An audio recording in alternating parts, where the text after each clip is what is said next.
Hello everyone, welcome back to our channel Nandipatra blogs. And আমি নন্দিনী চলে এসেছি আবার একটা নতুন ভিডিও নিয়ে।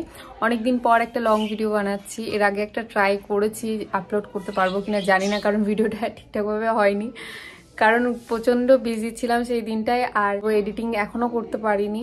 লং ভিডিও অনেকদিন পরে বানাচ্ছি তো একটু সমস্যা হচ্ছে। আর আজকে হচ্ছে ইতলক্ষ্মী পুজো, বাড়িতে ইতলক্ষ্মী পুজোটাও কমপ্লিট হয়ে গেছে। এখনই আসলাম ওই বাড়ি থেকে এই বাড়ি।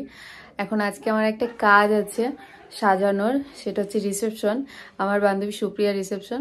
তো আমি এখন বেরোবো, তার জন্য আমি এখন ব্যাগ গোছাতে এসেছি।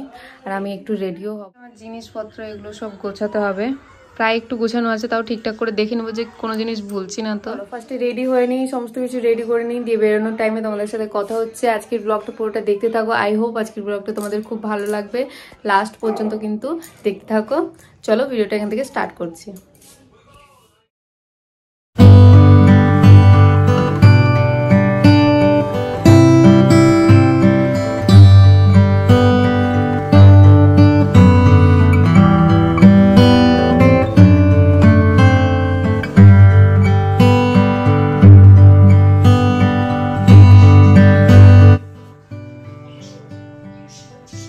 তো আমার এখানে ব্যাগ রেডি করে নিয়েছি, একটা ব্যাগ আর এটা কাঁধে থাকবে।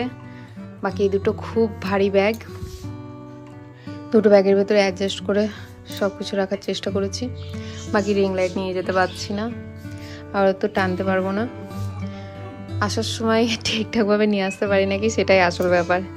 তো চলো এখন আমি রেডি হব। তো আমি এখানে রেডি হয়ে গেছি, আমি বেশি কিছু করিনি। আর রেডি হয়ে চলে এসেছি ছাদের ওপরে, একটু রোদে বসার জন্য, ঠান্ডা লাগছিল। বাবাই রেডি, বাবাইয়ের পাপা রেডি, কারণ এই বাড়ি থেকে বেরিয়ে বাবাইকে আমি মায়ের কাছে রেখে আমাকে পারতে যাবে কাজের ওখানে রাখতে। মানে আমার যে লোকেশনটা অনেকটা দূরে, প্রায় 1 ঘন্টার রাস্তা। একটু আড্ডা মেরে নিলাম, দিয়ে বেরিয়ে পড়লাম। আজকে বাবাইয়ের মুডটা কেন জানি না, একটু অফ আছে, ওর শরীরটা হয়তো ভালো করছে না। আর ও হুট করে ঘুম থেকে একটু উঠে গেছিলো আওয়াজের জন্য, সেই জন্য হতে পারে। আর আমরা এখানে ঘুরে ঘুরে কি করছি বুঝতে পারছো না তো? অ্যাকচুয়ালি আমরাও বুঝতে পারছি না, কারণ আমরা টাইম পাস করছি। কারণ মানে যেই টাইমটায় যাবো, যাতে টাইম মতো পৌঁছে যায়, সেই টাইম হয়নি, তাই এমনি ঘুরে বেড়াচ্ছে ওর পাপা। তাই আমিও ঘুরে বেড়াচ্ছি, কারণ আমার সমস্ত কাজ রেডি করা হয়ে গেছে। আর এইদিকে দেখো ওর ঠাম্মির সাথে কেমন মজা করছে। ওর ঠাম্মি খাওয়াতে যাচ্ছে, বলছে খাবে না। এদিকে ওর দিদি কান্না শুরু করে দিয়েছে, কারণ ওর ঠাম্মি ওকে না নিয়ে ভাইকে নিয়েছে, সেই জন্য এখন ও চাপবে।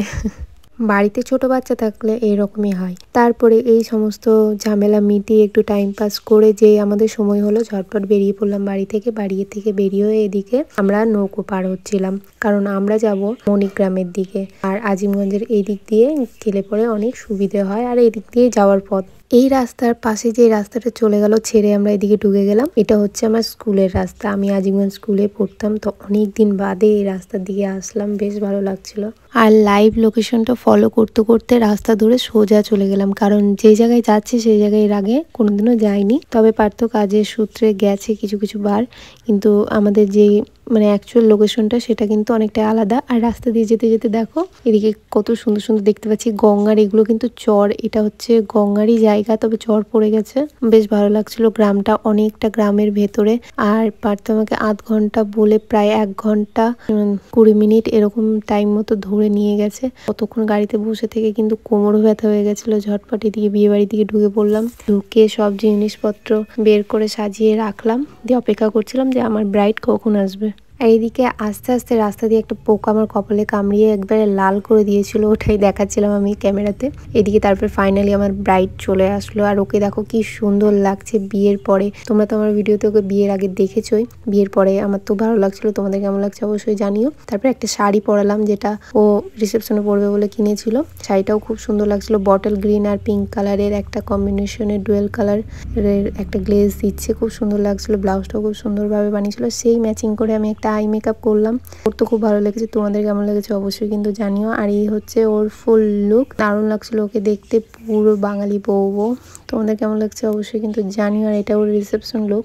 আর এত দূরে আমি এসেছিলাম ওর শ্বশুরবাড়িতে সাজাতে। এবার আমার সাজ কমপ্লিট, এবার বাড়ি যাওয়ার পালা। তো আমি ঝটপট বেরিয়ে পড়লাম ওখান থেকে, অনেকটাই সময় হয়ে গেছিল। আর আমাকে নিতে চলে এসেছিল পার্থ, ও বাড়ি চলে গেছিলো তখন আমাকে রেখে, বেচারা 1 ঘন্টা ধরে আমাকে রেখে গেল, আবার বাড়ি গেল 1 ঘন্টা ধরে, আবার নিতে এসেছে 1 ঘন্টা ধরে, আবার এখন বাড়ি যাব। 1 ঘন্টাই কিন্তু প্রায় লাগে, পুরোপুরি 1 ঘন্টা লাগে এইদিকে মানে আসতে যেতে।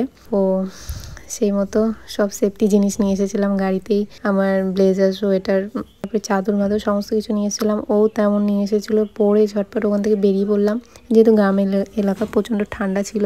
1 ঘন্টা প্রায় পৌঁছলাম আমরা এখন নৌকোতে। নৌকো পার হয়েই সোজা চলে আসলাম সদরঘাটে এসে আমার ফেভারিট দোকান থেকে কিছু খেলাম, প্রচণ্ড খিদে পেয়ে গেছিলো, সেই জন্য ওখান থেকে খেয়ে বেরোয়নি, কারণ খেতে গেলে পরে অনেক দেরি হয়ে যেত, এতটা আসবো। তারপরে বাবাই বাড়িতে ছিল, দিয়ে খাওয়া দাওয়া করে সদরঘাট থেকে একটা এই গদা বেলুনগুলো বাবার জন্য কিনে বাড়ি আসলাম। আর ওটা দেখে তো খুব খুশি হয়েছে, কিভাবে ওটার সাথে খেলছে খালি দেখো। দিয়ে আমার এই ভিডিওটা এখানেই এন্ড করলাম। সারাদিন প্রচণ্ড খাটাখাটনি গেছিলো, সেই জন্য আর ভিডিও করার একদমই এনার্জি ছিল না। ভিডিওটা কেমন হয়েছে অবশ্যই কিন্তু জানিও, খুব ব্যস্ততার ভেতরে ভিডিওটা করেছি। আমি কাজের দিনগুলোতে কি করি, কিভাবে চলি, সেই সমস্ত কিছু তোমাদের সাথে শেয়ার করার জন্য। ভিডিওটা যদি একটু হলেও ভালো লাগে অবশ্যই লাইক করে দিও, আর তোমার ফ্রেন্ড সার্কেল এবং ফ্যামিলির ভেতরে ভিডিওটা পারলে শেয়ার করে দিও। আর এখনো পর্যন্ত যদি আমার চ্যানেলটিকে সাবস্ক্রাইব করে না থাকো, আমার চ্যানেলে নতুন হয়ে থাকো, অবশ্যই চ্যানেলটিকে সাবস্ক্রাইব করে নাও। By, take care.